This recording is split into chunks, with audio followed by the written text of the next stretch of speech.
Hello, this is Rabbi Bregman, and in today's video clip I'd like to share with you some advice for dating. Whether you're involved in a very formal dating process, you're observant the shidduch process, or maybe something else, you're going to face and deal with a lot of rejection.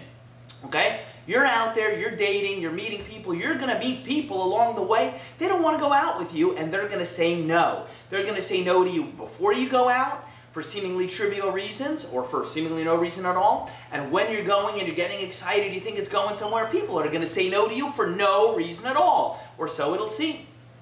Now, how do I know about this? I went through this myself once upon a time. Now, it might be hard for you to believe because I seem like a pretty nice guy, but when I was dating, I also sometimes got turned down, and seemingly for reasons that to my ear sounded ridiculous. I remember one time I was going out with a young woman when I was in shidduchim, and when I was dating, and I was learning Torah at that time 16 hours a day. And I got some feedback that the person told me, yeah, you know, you seem really nice, but you don't seem so much into Torah. Really? I'm not so into Torah? I'm learning 16 hours a day.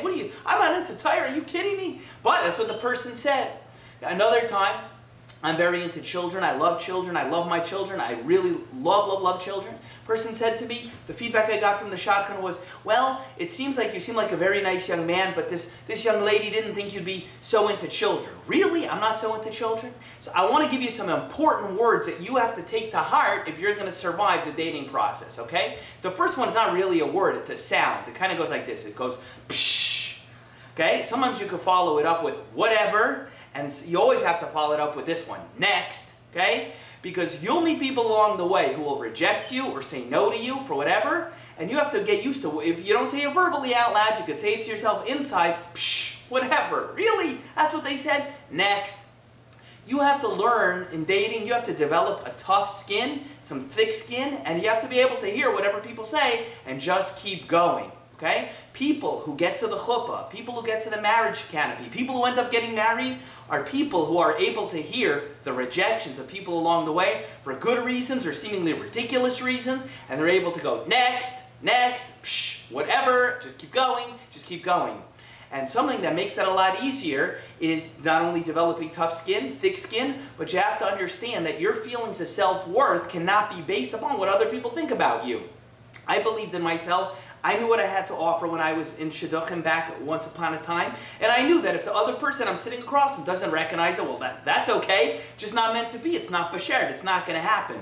But the fact that some other person didn't recognize the quality I have or ascribe to me something that wasn't accurate, so what? Next, keep going. That's an attitude you have to have. And the second thing I could tell you is when your pipeline of potential people to date is more full, you don't get so worked up if somebody says no. If you only get one date every 3 months, well, there's oftentimes something we could work on. Maybe you need a shidduch coach, someone like me to help you out.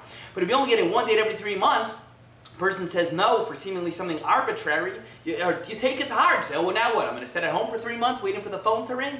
But if your pipeline is full, you don't have to worry about that so much because you're able to keep going. And that's something that applies not just in dating, but in business in general. You don't worry about rejection or people saying no when your pipeline of activity is full. So anyway, hang in there, deal with rejection, don't worry about it, believe in yourself, know what you bring to the table, really be sold on that, what you bring to the marketplace of the dating world. And don't worry, hang in there because your day is coming. You're going to be a chassan or kala, bride or groom before you know it. This is Rabbi Bregman of the Jewish Executive Learning Network. Hope you enjoyed today's clip, and we'll see you the next time.